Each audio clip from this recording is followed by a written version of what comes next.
Bonjour Rudy, je vais revenir aujourd'hui sur la crise de nerfs française, celle du président Macron et de son ministre des Affaires étrangères, Jean-Yves Le Drian, très très en colère pendant une bonne semaine, après avoir perdu leur commande de 12 sous-marins par l'Australie, qui préfère finalement les sous-marins nucléaires américains. Disons tout de suite que le calme est revenu sur la planète Diplo. Joe Biden et Emmanuel Macron se sont enfin parlé au téléphone hier soir.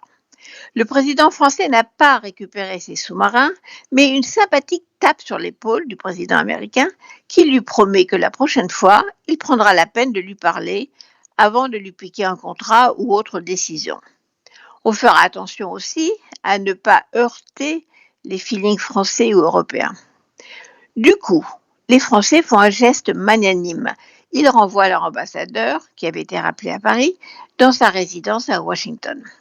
Et l'Australie va pouvoir avoir ses sous-marins nucléaires américains plus performants, semble-t-il. Vu de l'étranger, le trépignement français était incompréhensible. L'Australie pouvait choisir ses sous-marins, un contrat n'est qu'un contrat.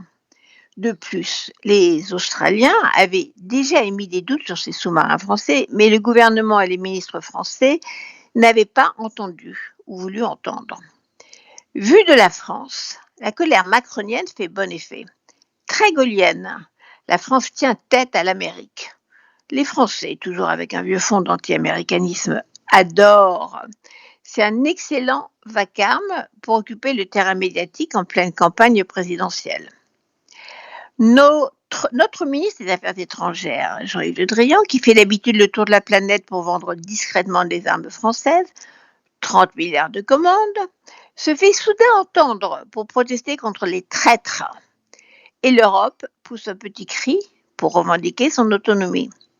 Mais par-delà la comédie française, plus grave, c'est un autre Joe Biden qui apparaît.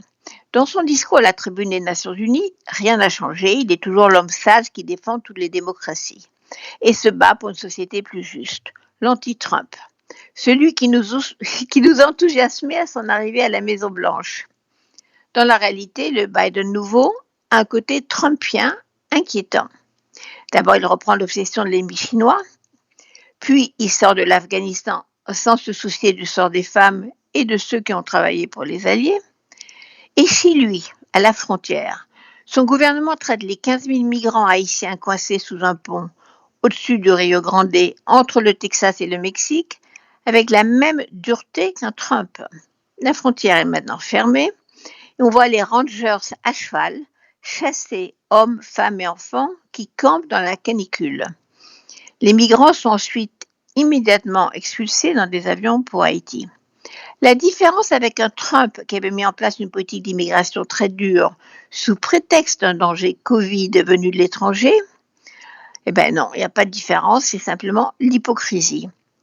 En effet, le président Biden a fait dire par sa porte-parole qu'il a été horrifié par ces scènes violentes de ses agents à cheval, mais il n'ouvre pas la frontière.